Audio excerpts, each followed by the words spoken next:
ये चीज मैंने अपनी वीडियो में पहले भी बोली है कि किसी भी देश के प्राइम मिनिस्टर या प्रेसिडेंट का एक विजनरी लीडर होना बहुत ही ज्यादा जरूरी होता है, जो ना सिर्फ देश के अंदर की इंटरनल पॉलिटिक्स को अच्छे से संभाल पाए बल्कि उन मुद्दों के ऊपर भी काम करे जो देश की फॉरेन पॉलिसी और जीडीपी ग्रोथ रेट को इफेक्ट करते हों। और हमें पीएम नरेंद्र मोदी के रूप में वो लीडर मिल चुका है जिन्होंने साल 2014 और साल 2019 दोनों बार टोटल बहुमत के साथ सरकार बनाई है। वरना उससे पहले की सरकारों को देखा जाए तो हमारे देश के प्राइम मिनिस्टर अधिकतर समय अपनी कुर्सी बचाने के ऊपर ही कंसंट्रेट किया करते थे, क्योंकि उन दिनों कौन सी पार्टी अपना समर्थन वापस लेकर सरकार गिरा दे ये किसी को भी नहीं पता होता था।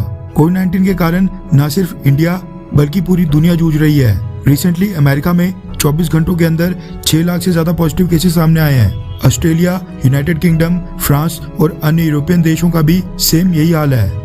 वहीं दूसरी तरफ भारत की बात करें तो हमारी आबादी 135 करोड़ से भी ज्यादा की है। कुछ गलतियां भी हुई, लेकिन इसके बावजूद भारत ने न सिर्फ कोविड-19 के ऊपर जीत हासिल की बल्कि हर एक क्षेत्र में हम बहुत ही तेजी से आगे बढ़ रहे हैं। दुनिया भर के देश आज भी कोविड-19 को कंटेन करने में लगे हैं, अपनी अर्थव्यवस्था के ऊपर ध्यान बिल्कुल नहीं दे पा रहे हैं। वहाँ पर डिमांड बढ़ रही है जबकि लॉकडाउन और रिस्ट्रिक्शंस के कारण सप्लाई बिल्कुल लो है।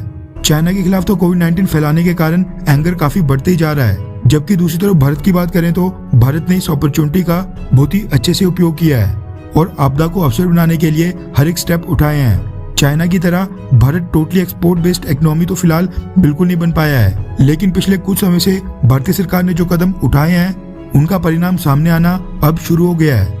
मैन्युफैक्चरिंग सेक्टर को बल देने और देश के एक्सपोर्ट्स को बढ़ाने के लिए जो मोदी गवर्नमेंट ने अलग अलग सेक्टर्स के लिए पीएलआई स्कीम्स लॉन्च की, कॉर्पोरेट टैक्सेस में छूट दी, वन डिस्ट्रिक्ट वन प्रोडक्ट की स्कीम पर काम किया, इन सब का रिजल्ट अब दिखना शुरू हो गया है। और भारत साल 2022 से 23 फाइनेंशियल ईयर में एक नया इतिहास रचने के लिए बिल्कुल रेडी हो गया है, क्योंकि भारत के एक्सपोर्ट्स को लेकर बेहद बड़ी न्यूज सामने निकल कर आ रही है।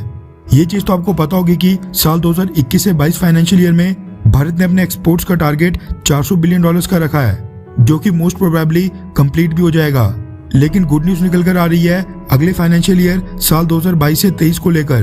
रेफरेंस के लिए आपकी स्क्रीन के ऊपर द इकोनॉमिक टाइम्स के आर्टिकल का स्क्रीनशॉट है, जिसके मुताबिक दूसरे देशों को माल बेचने वाले भारत के एक्सपोर्टर्स की body federation of India export organization के प्रेसिडेंट ए साक्तिवेल ने स्टेटमेंट दी है कि आज के समय एक्सपोर्टर्स के पास विदेशों के बहुत ही हाई ऑर्डर्स हैं, जिसके चलते अगले फाइनेंशियल ईयर साल 2022 से 23 में भारत के टोटल एक्सपोर्ट्स न सिर्फ $400 बिलियन बल्कि $530 बिलियन तक टच होने का अनुमान है। उन्होंने कहा कि जो एडिशनल एक्सपोर्ट्स हैं जिनके कारण भारत के एक्सपोर्ट्स इस बार बढ़ने वाले हैं वो पीएलआई सेक्टर से आएंगे, यानी उन सेक्टर से जिनके लिए मोदी गवर्नमेंट ने हाल ही में पीएलआई स्कीम्स लॉन्च की हैं। एक्सपर्ट्स का कहना है कि पीएलआई स्कीम लॉन्च करने के बाद डोमेस्टिक और फॉरेन कंपनीज भारत के अंदर आकर कई सारी फैक्ट्रीज और मैन्युफैक्चरिंग यूनिट स्थापित कर रही हैं, जो कि अगले साल तक प्रोडक्शन शुरू करके अपने प्रोडक्ट्स न सिर्फ इंडियन मार्केट बल्कि विदेशों को भी एक्सपोर्ट करने लगेंगी।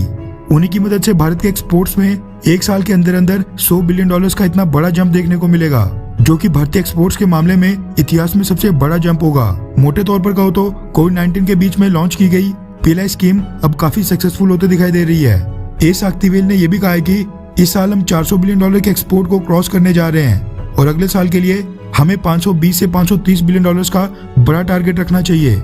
एक्सपोर्टर्स के पास आज की डेट में खूब सारे विदेशी ऑर्डर्स हैं, यानी फार्मेसी ऑफ द वर्ल्ड बनने के बाद अब भारत धीरे धीरे manufacturing hub of the world बनने की ओर आगे बढ़ रहा है। खैर, आपको क्या लगता है कि भारत के एक्सपोर्ट्स बढ़ने का श्रेय क्या मोदी गवर्नमेंट को जाना चाहिए? हाँ या फिर नहीं? नीचे कमेंट करके अपनी राय जरूर बताएं।